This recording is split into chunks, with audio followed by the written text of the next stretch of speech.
인구 280만 명의 발트해 소국, 리투아니아가 나토, 제네티오 북대서양조약기구 회원국 가운데 처음으로 호르무즈 해협 파병을 결정했다. 리투아니아 대통령실은 11일 현지 시각 호르무즈 해협의 자유통항 보장 임무를 위해 최대 40명의 군인과 민간 인력을 파견하는 안건을 승인했다고 밝혔다. 기타나스 나우세다 대통령이 의장을 맡고 총리 국회의장 국방장관 합참의장이 참여하는 헌법기구 국가방위위원회 차원에서 파병안을 승인한 것이다. 최종 결정은 의회 표결을 거쳐야 하지만 집권 여당이 과반 의석을 차지하고 있어 무난히 통과될 전망이다. 작지만 최대한의 성의. 리투아니아는 미국이 주도하는 호르무즈 해협 기뢰 제거 작전 등에 적극 참여한다는 방침이다. 리투아니아는 러시아의 기뢰 공격에 대비해 기뢰 제거함을 여러 척 보유하고 있다. 로베르타스 카오나스 국방부 장관은 리투아니아는 기뢰 제거 역량에서 독보적인 위치에 있다며 나토 일원이자 신뢰할 수 있는 파트너로서 호르무즈 안전 항행을 회복하는 데 기여할 것이라고 했다. 이에 더해 대통령실은 미국의 후방 지원을 제공하고 군사 인프라 사용을 허가할 준비도 돼 있다고 했다. 미군 주도로 호르무즈 해협을 오가는 상선을 호위하는 프로젝트 프리덤 자유 등의 자국군을 파병하고 후방 군사기지 등도 적극 지원하겠다는 것이다. 리투아니아의 상비군은 2만여 명 수준으로 육군 장갑차 300여 대, 해군 함정 10여 척, 공군 항공기 10기 안팎의 소규모 전력에 불과하다.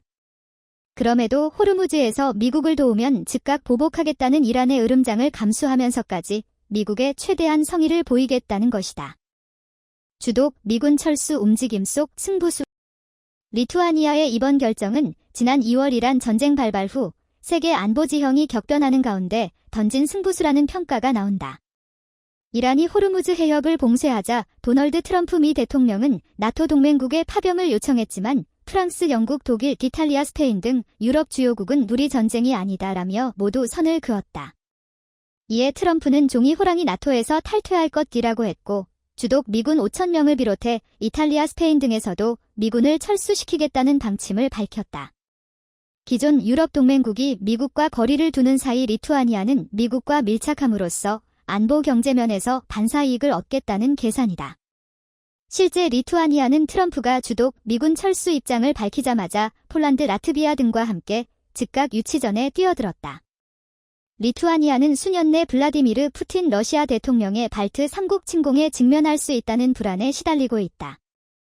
러시아 역의 영토인 칼리닝그라드를 비롯 러시아 동맹국인 벨라루스와 국경을 접경하고 있고 러시아와의 최단 직선 거리는 100km에 불과하다.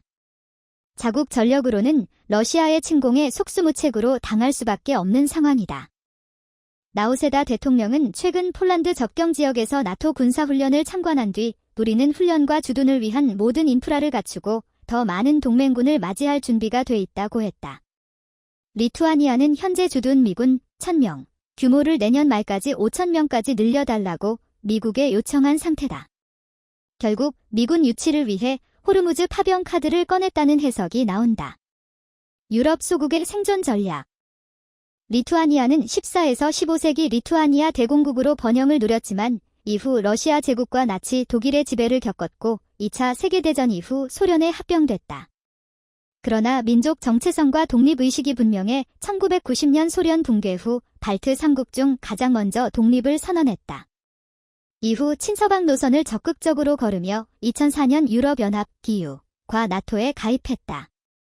리투아니아는 2022년 러시아가 우크라이나를 침공한 이후 우크라이나를 적극 지원했다.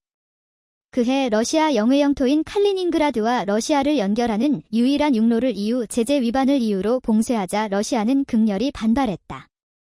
당시 미국은 나토 조약 5조로 리투아니아를 철통같이 지킬 것이라고 했다. 2021년엔 대만 대표부를 수도에 설치해 중국이 하나의 중국 원칙 위반이라며 반발했지만 아랑곳하지 않았다. 미국 중심의 친서방 세계 질서에 올인 해 국가 안보를 도모하겠다는 소국의 생존 전략으로 해석됐다.